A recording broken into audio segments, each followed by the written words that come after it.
Vamos ver agora algumas propriedades da integral definida que nos ajudam a fazer algumas verificações numéricas e algébricas. A primeira propriedade, eu comentei anteriormente na primeira parte da aula, é que a gente sempre supõe a princípio que o ponto A, que o extremo de integração A é menor do que o B. Quando a gente deduziu a nossa área, a gente fez abaixo do gráfico da função e a gente admitiu que o ponto A estivesse à esquerda do ponto B, ou seja, que o valor de A é menor do que o valor de B. Mas isso não precisa ser verdade, tá bom? Eu posso calcular a integral para quaisquer intervalos de integração A e B. Caso o nosso valor B seja menor do que o A, então nós estaremos numa configuração assim. Nós estaríamos numa configuração onde teremos o gráfico da função, temos o ponto B e o ponto A é maior do que o ponto B. Nesse caso, nós temos que a integral de A até B vai ser menos a integral de B até A. Essa integral eu sei que o extremo de integração que está abaixo é menor do que o extremo de integração que está em cima. Então, caso eu tenha valores onde o de cima é menor do que o de baixo, basta eu inverter a ordem dos extremos de integração e invertendo essa ordem eu acrescento também um sinal negativo. Também, caso os nossos extremos de integração sejam iguais, o valor da nossa integral é zero. Nós podemos interpretar isso como sendo a área do gráfico de uma função, mas limitada a um ponto apenas, não a um intervalo, certo? Qual é a área de um segmento de reta? É zero. Ele não tem área, ele só tem comprimento. Ok? Então, nesse caso, a nossa integral vai ser zero. Então, os extremos de integração podem ter qualquer relação entre A e B. Se nós quisermos deixar o maior em cima e o menor embaixo, basta inverter a ordem de integração e trocar o sinal. A segunda propriedade diz que a integral de uma função constante, aqui no caso seria a função f de x igual a c, onde c é um número real fixo, ela é dada por c vezes o comprimento do intervalo b menos a. Isso é uma aplicação direta do teorema fundamental do cálculo, porque a primitiva da função c é cx, avaliado de b até a, isso é c vezes b menos c avaliado em a, posso colocar esse c em evidência, eu fico com essa função. Geometricamente significa que se c é positivo, por exemplo, eu tenho uma função constante. Quando eu limito a integral ao intervalo AB, a área que eu estou calculando é a área limitada dentro desse retângulo, que a gente sabe que a área desse retângulo é base vezes altura, a base é b menos a e a altura desse retângulo é c. Então, geometricamente, analiticamente, a gente apenas aplica o teorema fundamental do cálculo. Geometricamente, significa que a área embaixo do gráfico de uma função constante é base vezes altura. A terceira propriedade diz que se a função é contínua, então ela é integrável dentro do intervalo. Tá? Esse é um resultado que a gente usa bastante teoricamente. Aqui nesse curso a gente não entra tanto em detalhes quando as funções não são integráveis, tá? Mas esse é um tópico bastante vasto dentro da matemática, dentro do cálculo diferencial e integral. Mas significa, em outras palavras, que se a nossa função é boa, se ela não tem descontinuidade, se ela não tem buracos, eu posso, independente do valor de A e B, se ela é boa dentro desse intervalo AB, eu posso sempre calcular a integral dessa função, ou eu posso calcular a área entre o gráfico da função e o eixo x. Ok? Então, para a gente, função contínua é uma função boa e que não tem nenhum problema aparente para a gente fazer conta com ela. A propriedade 4 e 5, na verdade, elas manipulam a integral de forma algébrica. O que significa isso? Se eu tenho uma função que é integrável, ou seja, se a integral da função existe, qualquer valor k real que eu considere, a função k vezes f também vai ser integrável. E aí eu posso calcular a integral da função k vezes f como sendo a integral da função f e multiplicar o resultado pela constante k. Isso é o que a gente já faz constantemente, certo? A gente já faz esse cálculo aplicando, quando temos uma constante multiplicando a função, nós podemos tirar ela da integral. Aplicando o teorema fundamental do cálculo, o que a gente estaria fazendo seria o seguinte: vamos supor que eu conheço uma primitiva da função, então a primitiva da função f é dessa forma também, porque a gente tem um múltiplo avaliado de b até a, isso é k vezes f de b menos k vezes f de a, isso é k que multiplica f de b menos f de a, e a gente sabe que se f é uma f grandona, uma primitiva de fzinha, isso aqui é a mesma coisa que k vezes a integral de a até b da fzinha. Então essa propriedade é aquilo que a gente já vem fazendo, certo? Se eu tenho uma constante que multiplica toda a minha função, essa constante pode sair da minha integral. A mesma coisa quando eu tenho uma soma.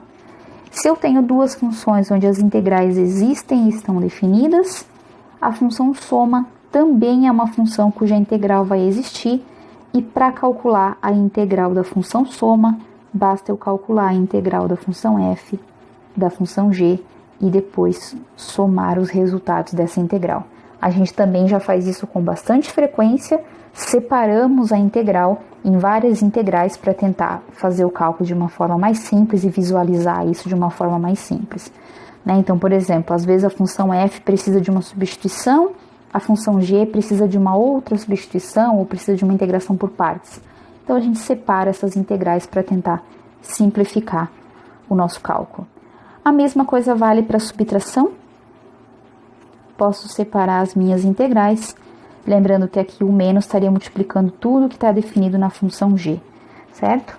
Aqui o que a gente está usando é que menos a função g nada mais é do que eu somar a função g multiplicada por menos 1. Então, eu posso separar essas duas integrais. Então, são algumas propriedades as mesmas que a gente viu para a integral definida, em particular essa da subtração, a da soma e a da multiplicação por escalar. A propriedade 6 é uma propriedade bastante útil que a gente vai usar em vários momentos, principalmente nas nossas aplicações. O que essa propriedade diz é o seguinte: considere que você tem um intervalo AB, aqui podemos supor que o A é menor que B, por simplicidade, e você escolhe um ponto dentro desse intervalo. Não precisa ser o ponto médio, um ponto qualquer. Se a minha função é integrável no intervalo que vai de A até C, e também é integrável no intervalo que vai de C até B, então nesses dois subintervalos, de A até C e de C até B, a nossa integral existe, a gente pode calcular cada uma dessas áreas, significa que a minha função ela é integrável no intervalo todo, que vai de A até B, e eu posso fazer esse cálculo como sendo, aqui é um mais, na verdade, como sendo a integral de A até B é a integral de A até C mais a integral de C até B. Então, é como se a gente dividisse o nosso intervalo em várias partes e a minha soma, então, vai ser a soma de todas essas partes. Eu posso fazer essa divisão desses intervalos. Eu fiz aqui um esquema de cores apenas para ficar mais ilustrativo, certo? Então, a propriedade 6 nos diz que se eu posso integrar dentro do intervalo vermelho e eu posso integrar dentro do intervalo verde, e essas duas integrais, portanto, existem, a vermelha e a verde, eu posso integrar no intervalo todo e o valor dessa integral vai ser a soma da área vermelha mais a soma da área verde. É isso que a propriedade está nos dizendo. Temos ainda mais uma propriedade, mais algumas propriedades, na verdade.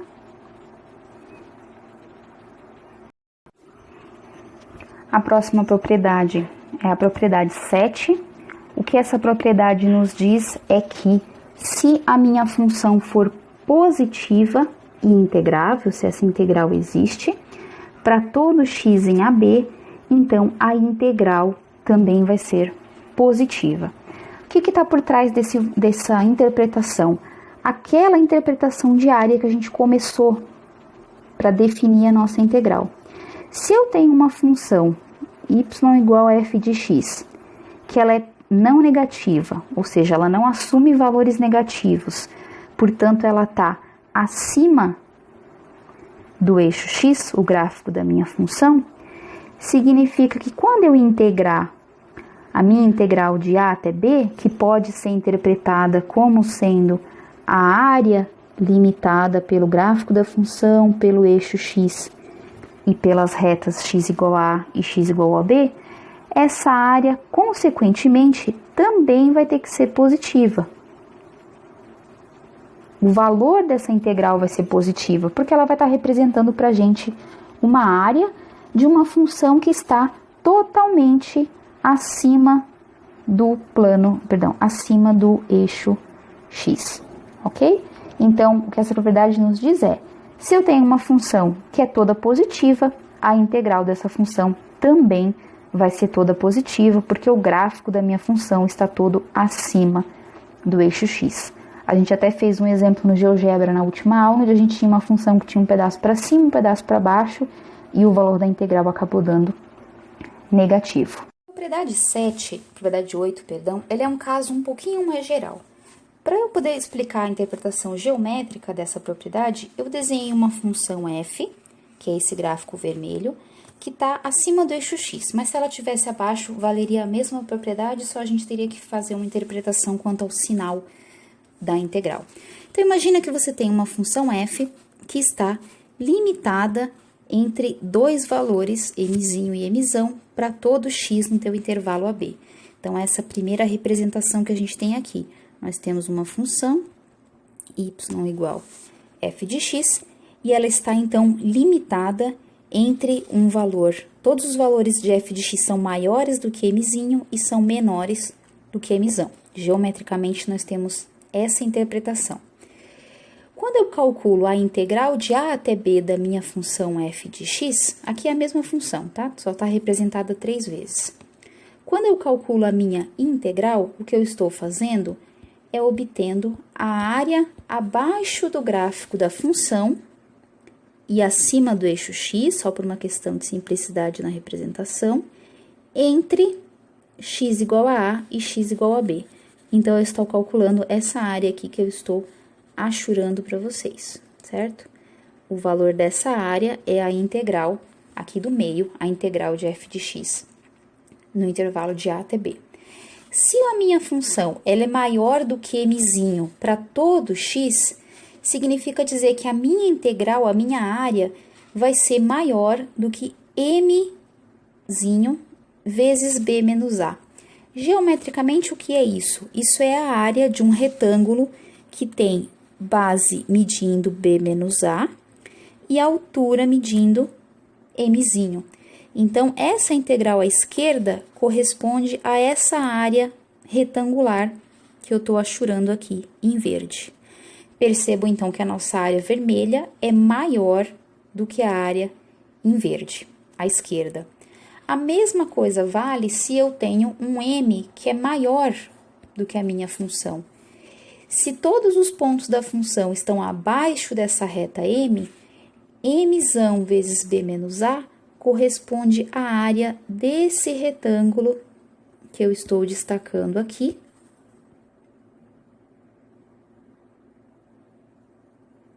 que está abaixo dessa reta vertical mzão, ok? Então, o que significa essa propriedade 8? Significa que se a sua função está restrita entre um valor mínimo e um valor máximo, a integral dela vai ser maior do que a integral desse retângulo abaixo do gráfico e vai ser menor do que a área desse retângulo que está acima do teu gráfico. Então, a propriedade 8 nos dá uma forma de limitar, por assim dizer, o valor da integral, mesmo sem eu eventualmente conhecer a primitiva da minha função. Continuando, a nossa propriedade 9 nos diz que essa mesma relação vale entre duas funções. Se eu tenho duas funções que são integráveis e a minha função f é sempre maior ou igual que a minha função g, essa mesma relação de ordem entre f e g vai ser verdadeira para as integrais. Geometricamente, o que a gente tem, fazendo uma função positiva aqui, só para simplicidade novamente, eixo x, imagina que a gente tem uma função f, y igual f de x, e nós temos uma função g, que é dessa forma, vamos colocar assim, uma função g, que é dessa forma, porém, os extremos de integração que eu estou interessada é o intervalo de A até B. Nesse intervalo que eu quero observar, a função f, deixa eu escrever aqui do lado, y igual g de x. Então, nesse intervalo AB, a função f, a função vermelha, é sempre maior do que a função verde. Consequentemente, a área limitada pela função vermelha vai ser maior do que a área limitada pela função verde. Então, a gente pode até marcar aqui, certo? Aqui estaria a nossa integral de g de x,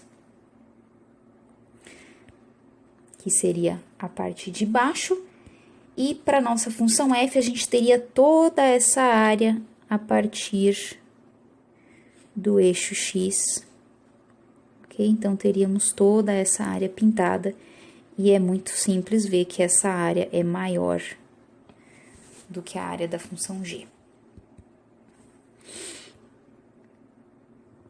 Deixa eu fazer de uma única vez aqui,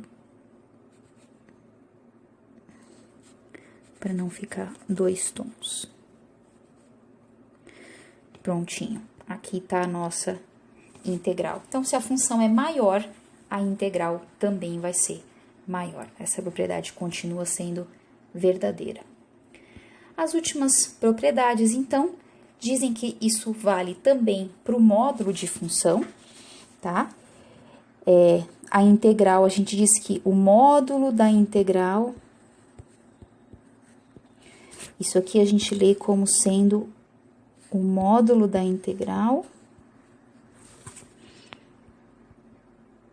módulo da integral, e aqui nós temos a integral do módulo.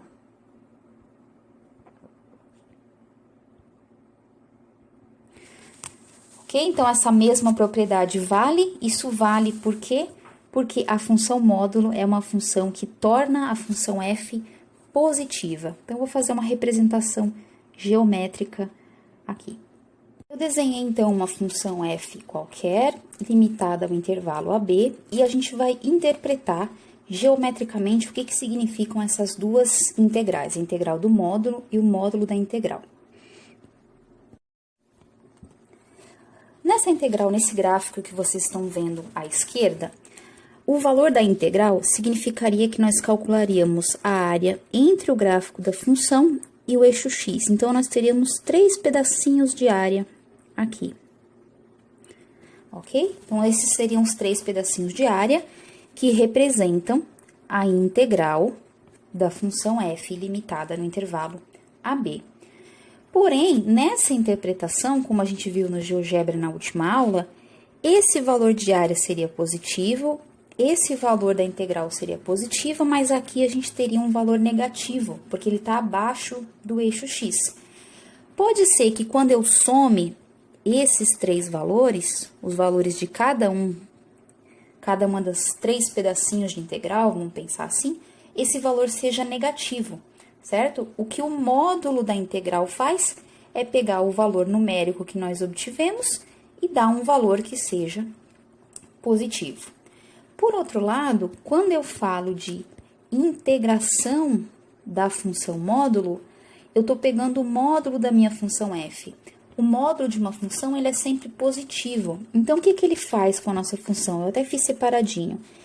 Esse pedaço mais, que vai a partir do A até ele encostar no eixo X, como a função está acima do eixo X, a função módulo vai manter esse valor.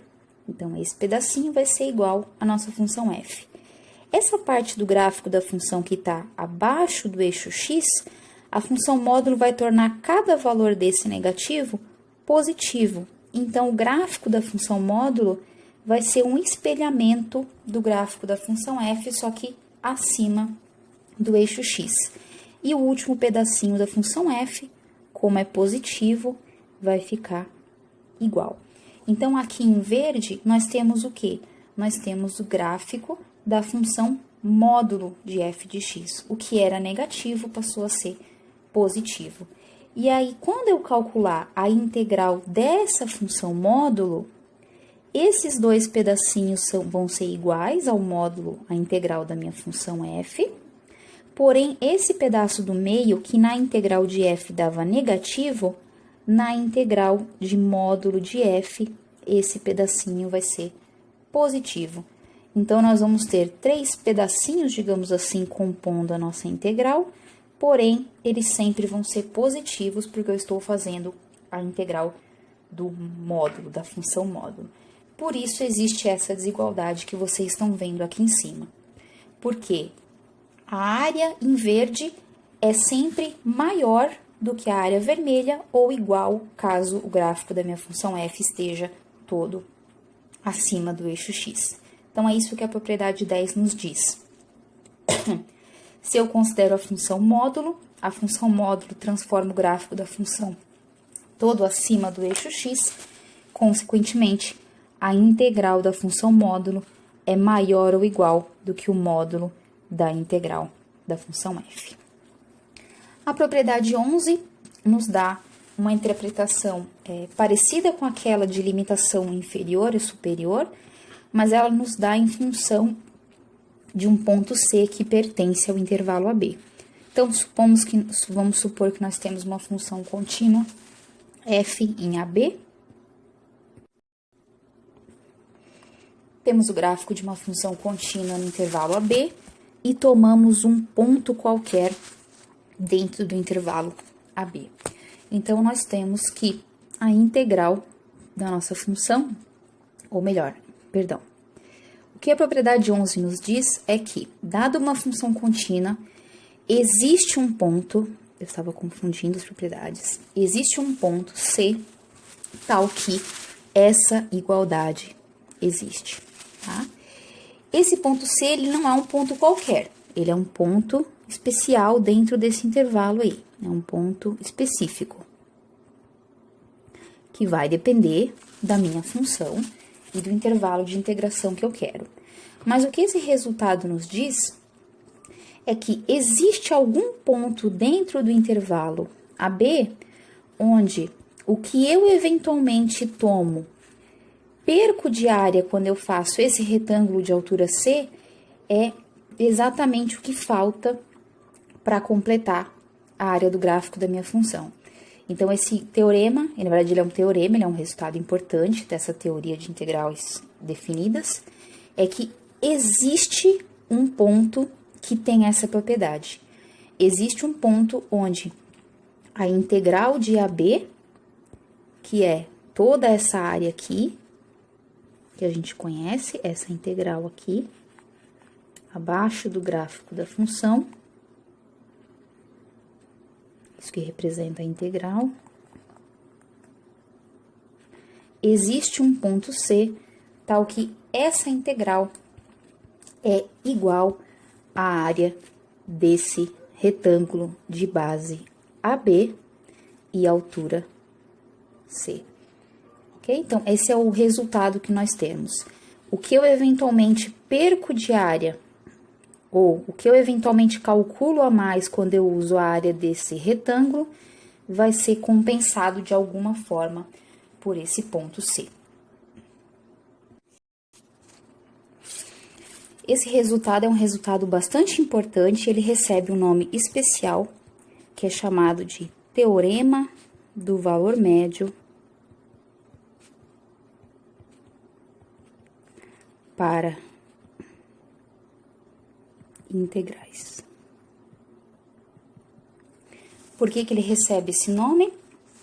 Porque eu posso interpretar o que está dentro do quadrado da seguinte forma: f de c é a integral de AB da função f de x dividido pelo tamanho do intervalo.